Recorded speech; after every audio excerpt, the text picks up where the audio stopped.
For nearly 2 decades, between 1968 and 1985, the province of Florence was the stage for a series of crimes that overwhelmed the understanding of both the authorities and society, transforming the idyllic rural roads of Tuscany into the theater of a recurring nightmare. What began as an isolated criminal event became a systematic manhunt. 8 double attacks against young couples seeking intimacy in secluded places, claiming a total of 16 fatalities. The story of the Monster of Florence is not simply a chronicle of murders, but a deep descent into the shadows of an Italy that, for years, did not know if the terror was the work of a solitary predator or a much darker machinery protected by the very foundations of its society. Everything began in 1968 with the murder of Barbara Lacci and Antonio Lo Bianco, a crime initially archived by the police as a crime of passion, a settlement of scores in a closed community where honor and betrayal were often resolved with violence. It was the first major mistake in a chain that would last for years. By pigeonholing this event, authorities ignored the signs of a modus operandi that, far from being the result of a fit of jealousy, responded to a cold and methodical planning. The weapon used, a .22 caliber Beretta pistol loaded with Winchester H-series ammunition, would soon become the killer's unmistakable signature, a technical detail that would connect, years later, attacks that the police obstinately refused to link. The figure of the killer defined itself through each attack, showing a capacity for stalking and a knowledge of the terrain that far exceeded what was expected of a common criminal. The aggressor surprised couples in their moments of greatest vulnerability, inside their vehicles, using a flashlight to blind them and eliminating any possibility of defense. But beyond the lethal efficiency of his shots, what truly fractured the Italian psyche were the surgical post-mortem mutilations performed on the victims. The excision of breasts and genital organs with almost clinical precision, far from being an act of uncontrolled rage, suggested a ritualistic sadism and anatomical knowledge that pointed to someone with experience or, at least, an excessive obsession with dissection and absolute control over another's body. While psychosis gripped the Florentine countryside, the police investigation sank into the mire of the Pista Sarda, the Sardinian Trail. Convinced that the killer had to be someone related to the family circle of the first victim from 1968, investigators poured their resources into pursuing Sardinian immigrants living in the region. For years, this institutional obsession acted as a blindfold, allowing the true author of the massacre to perfect his techniques and operate with absolute impunity under the gaze of law enforcement forces that sought culprits where there were only unfounded suspicions, while the real threat moved with total freedom along the roads they believed they controlled. The situation reached a critical point in 1993, when social desperation and judicial inefficiency forced a desperate resolution, finding in Pietro Pacciani the face of evil that Italy needed. Pacciani, a Tuscan farmer with a violent past and a biography marked by social contempt, was portrayed to the world as the Monster of Florence. The 1994 trial, which sentenced him to life imprisonment, was an ephemeral victory for a system that needed to close the case at all costs, but the sentence soon collapsed. In 1996, Pacciani's acquittal due to a lack of conclusive physical evidence sparked a national scandal, revealing that the prosecution had built a house of cards based on coerced testimony and suspicions devoid of scientific support. The plot thickened even further with the appearance of the so-called compagni di merende, snack comrades, Giancarlo Lotti and Mario Vanni, who were presented as Pacciani's accomplices.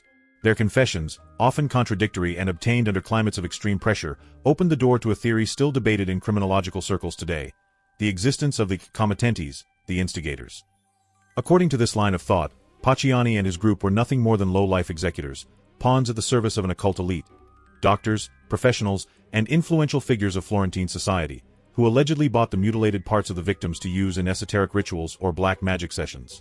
This hypothesis, although never proven in court with the necessary conclusiveness, became the most persistent explanation for why the police seemed to deliberately ignore clues pointing toward the upper classes. The murder of the French couple Jean-Michel Crevecoeur and Nadine Mauriat in 1985, in the Scopiti, was the final act of this tragedy and the one that best exemplifies the killer's impunity. There, the staging was absolute. The tent became a macabre altar where the criminal made it clear that he controlled not only the lives of the victims, but also time and space after their death. This attack, the most brutal and methodical of all, marked the official end of the series, but also the beginning of an internal war within the Italian justice. Journalists like Mario Spizzi, in attempting to uncover the irregularities and potential police connivance in protecting the true perpetrator, ended up being persecuted by the very system that should have ensured justice, consolidating the perception that the Monster of Florence was, ultimately, the product of a society that preferred silence and complicity over the uncomfortable truth. The shipwreck of the investigation was not just a procedural error, but a structural collapse that exposed the fragility of institutions when facing an enemy who, by design or chance, moved in the shadows of impunity. The systematic loss of fundamental ballistic evidence, along with a chaotic and contaminated management of the crime scenes, prevented the forensic technology of subsequent decades from reconstructing with certainty who pulled the trigger. This inability to safeguard material evidence created a vacuum that was quickly filled by conspiracy theories and contradictory accounts, fueled by the feeling that, while justice sought scapegoats to calm public anger, the real power network that allowed the massacre to continue remained intact and protected. The figure of Mario Spizzi, the journalist who became the main scourge of the official version, represents the solitary fight for truth in an environment designed for silence. By magnifying the errors, the contradictions in testimonies, and the pressure exerted on key witnesses, Spizzi not only challenged the prosecution's narrative but exposed the danger of an investigation that prioritized immediate resolution over finding the truth. His judicial persecution, far from silencing his complaints, legitimized them in the eyes of international observers and a segment of Italian society that never believed the version of the lone wolf, or the group of peasants as the sole perpetrators of a chain of crimes so technically sophisticated. What remains of the Monster of Florence today is, more than a resolved police case, a deep scar in the country's collective memory, a constant reminder that justice does not always reach those who deserve the weight of the law. The death of the main protagonists and the fading of the original evidence have turned the story into an insoluble enigma, but the persistence of the victims' families and independent investigators maintains the demand that the horror experienced not be forgotten. The question keeps echoing, traversing decades of cold files and contradictory statements. Who was the monster really? A man who took advantage of the chaos of an Italy in transformation, or a symbol of a network of complicities that, to this day, prefers the names of the true authors to remain buried forever beneath the soil of Tuscany?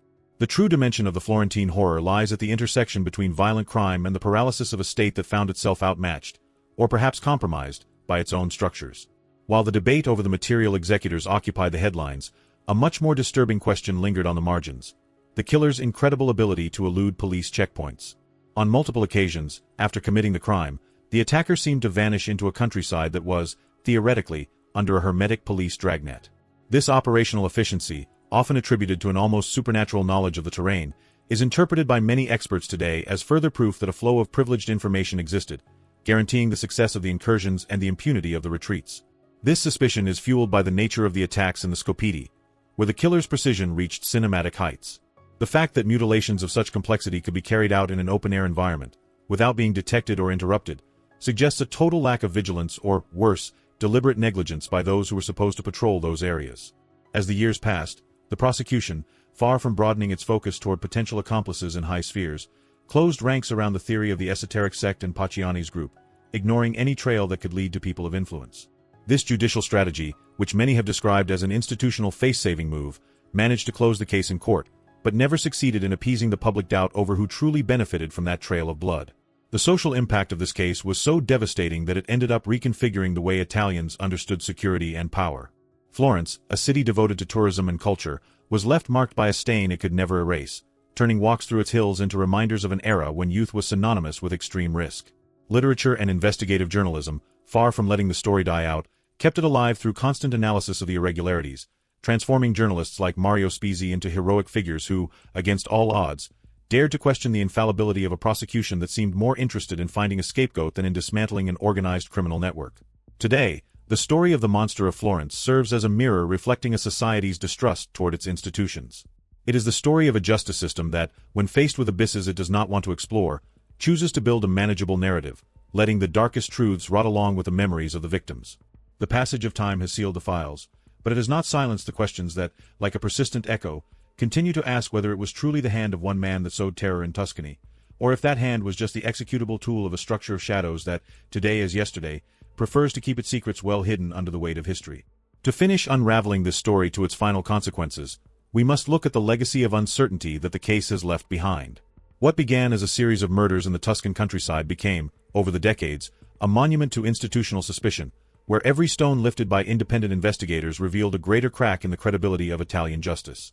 The fact that the case was considered closed through the conviction of a few individuals, without ever revealing the identity of the committents, left society with an unstitched wound, fueling the conviction that the truth was not lost through incompetence, but was deliberately sacrificed on the altar of public order and institutional stability. This persistence of doubt is not accidental. It is based on the flagrant contradictions that crossed every phase of the judicial processes.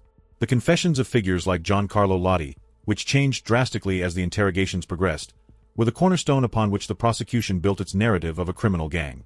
However, for critics, these same confessions were the product of a machinery that sought a coherent narrative at any cost, using vulnerable and easily influenced people to close files that, otherwise, would have remained open indefinitely. In the end, the system obtained its culprits, but lost its legitimacy before a public opinion that watched in astonishment as the pieces of the puzzle simply did not fit.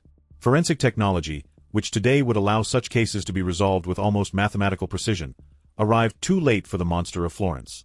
When attempts were finally made to analyze the scarce biological evidence that was preserved, degradation over time and deficiencies in the chain of custody during years of inadequate transfers and storage rendered the results, at best, fragmentary and inconclusive.